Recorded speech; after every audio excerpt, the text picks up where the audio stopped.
I'm sorry, but I didn't realise Superman's biggest weakness was fucking lasers. This flying not only looks super smooth in its animations, but it actually controls pretty decently as well. Fucking arrest him then. Where are you going? Alrighty then, this is the first game I'm looking at on the channel that I haven't actually played before. So let's see how this sucker holds up with zero nostalgia. I say zero, but the animated Superman is my favourite, and all the DCAU interpretations were the building blocks of my understanding of superheroes in general, as well as cementing these characters as my favourites, especially these absolute goats. But yeah, I'll try and not be biased. Booting this up, we've got the Atari logo and... what the fuck? I know Soulja Boy is the CEO, but what's your language? Soulja Boy is not the CEO of Atari, despite his claims. Anyway, first impressions. This cel-shaded art style slaps and perfectly represents the vibe of the show, and you know how much I love vibes. I find games age a whole lot better when they have a distinctive art style. Lots of true-to-life games just end up looking a bit muddy and dated after a while. I mean, this ain't exactly 4K, but it's still pretty darn sweet to look at. This menu, like so many tie-in menus, doesn't offer much. A few options, chapter select, cheat codes, and these character bios. While most of it is pretty basic lore, I had no idea Jimmy Olsen was from Suicide Slums. What is this? Some kind of suicide slums? It's nice when games give a little extra something to reward the player. I remember going crazy for all the concept art in Crash to Insanity, but we ain't here to talk about that today. Enough dilly-dallying, let's jump in. With the results so far. Hidden what in Mannheim's warehouse? Straight up, Luthor's got mad riz. Clancy Brown just was the voice of our childhoods. My man was Luthor. I love it! Okay, not that Luthor, but he was Mr. Krabs. A few golden spatulas that I'll be willing to trade to you for some of those shiny objects. That's definitely not him. Right, Neo Cortex. Fish? Do you know what? I give up. So... these PS2 load times always catch me off guard. Ah well, at least I've got time to sip a drink, grab a snack, and have a big drag on my Sterling Duel. Superman, is it hard to give up smoking or is it easy like nicotine says? You no good windbag, nicotine. No, Superman. Leave me one. Please, I need one. Just... That's how hard it is. And that's why I never say yes to a cigarette. Well, I am pleasantly surprised. This flying not only looks super smooth in its animations, but it actually controls pretty decently as well. It's no Superman Returns, but hey, they tried. The way that cape flows in the wind is just so clean, and the way he moves his arms when changing directions is just so spot on to the character. I will say, the lack of camera controls is quite jarring, and takes a hot minute to get used to in the air and on the ground. But this tends to be a bit of a problem when going back to some PS1/PS2 games. Thanks again, buddy. Fucking arrest him then. Where are you going?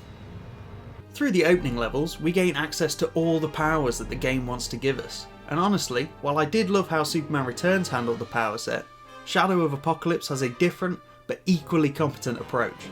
While Super Breath, Flight and Super Strength are all pretty obviously implemented, the game adds a first-person mode allowing you to use X-ray vision to perv on your neighbours, as well as giving you precise aiming for your laser vision, which is essential in the game's more stealthy sections.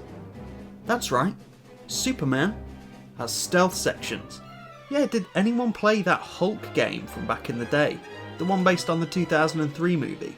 That had weird stealth missions in it too, but as I recall, those were quite good. These, yeah, they're not. I'm sorry, but I didn't realise Superman's biggest weakness was fucking lasers. Here I was, thinking he could shoot them out his fucking eyes, but I can't walk through these fucking gates. Yeah, these are going to be an obstacle I frequently get stuck on for the rest of the game. You may have noticed, all the enemies are just blasting Superman with guns and his health bar's going down. This is explained through the game's plot, suggesting that the weapons are using some kind of fusion energy. Now I'm absolutely fine with this. People say that making a Superman game would be hard because he's so overpowered, But like, he's overpowered in the comics, and the movies, and the shows, and he still gets beaten from time to time. Even something as small as fusion energy is enough for me to suspend my disbelief and get on board with the game and its mechanics. Oi! Look at that graph. Sort it out, geezer. Go on, give us a sub. Go on! Commence firing. Yeah, apparently just about everything needed a Matrix reference back then, didn't it? Now it gives me great pleasure to declare the Luthor Dam officially open.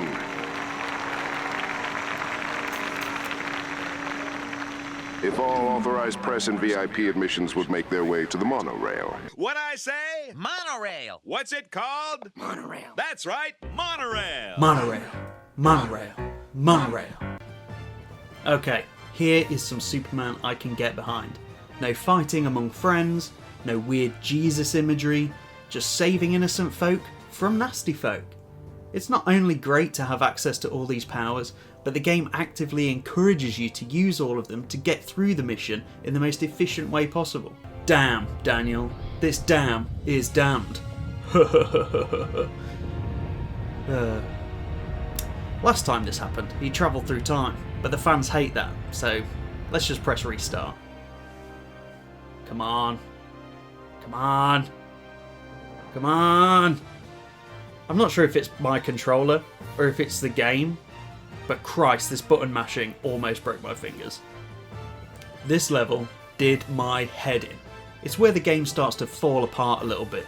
The repetition starts to get a bit much. And remember earlier when I said you're encouraged to use a range of powers? Yeah, scratch that. Laser Blast and the Air Slam are going to be the only two things you're spamming. And you've got to spam them quick, because the enemies come in huge waves with a constant barrage of ammunition, bombs and vehicles ready to smack your tight Kryptonian ass. So I praised the game earlier for encouraging you to use a range of powers and for its stronger focus on saving civilians. But I tell you what, these missions where you've got to save the scientists, ooh, they made me want to pull my teeth out. I understand that an element of difficulty is needed with some older games, because otherwise they'd only be like 2 hours long. But this was just tedious. There was a really cool section in the latter half of the game that had you flying through corridors to collect cooling fluid. The tight corners and obstacles and the time limit all made this section quite intense, but it was done with enough ease to sort of fulfill that Superman power fantasy. So, we've had stealth missions, chase sections, and beat 'em up bits. But where are the bosses? They're all right at the end.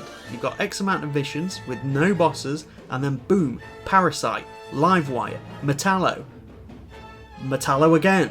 But isn't this game called Shadow of Apocalypse? Where is Apocalypse? Fuck, where's Shadow? Seriously though, why isn't Darkseid here? I get the feeling this game was intended to just slot in nicely with the animated show, without disturbing the canon too much, so I get it. But come on, don't save all your bosses until the very end, and then don't call it something like Shadow of Apocalypse when you've got no Apocalypse, and no Shadow. Personally, Christopher Reeves is my favourite live action Supes, but as I said earlier, Superman in the DCAU is just mwah, mwah, chef's kiss. It would have been nice to see more of the Rogues Gallery, or even a few cameos from other heroes, but I think I'm just being greedy and expecting too much due to its affiliation with the DCAU. Now would be a great time to comment and tell me who you'd want to see in a future Superman game. Someone genuinely threatening like a Mazo, or someone on the goofier side like Mr. My Spitblue. Mrs. Spizbits. Repeat after me, bright boy. It's mix. Yes. Spit. Lick. Yeah, that's the one. Villains or heroes? Who's getting added to the game? Let me know. Ultimately, this game is alright. It's alright. It's okay. It's fine. If you're looking for a short 4-hour experience to get you through a rainy afternoon, then of course I can recommend this. If you want a little something to ride the Superman hype train now he's back on the big screen, then sure, give this a whirl. But if you're looking for a genuine hidden gem, a genuinely great experience, this isn't the one. It's not terrible. It's really not. It's just not great. It's mid.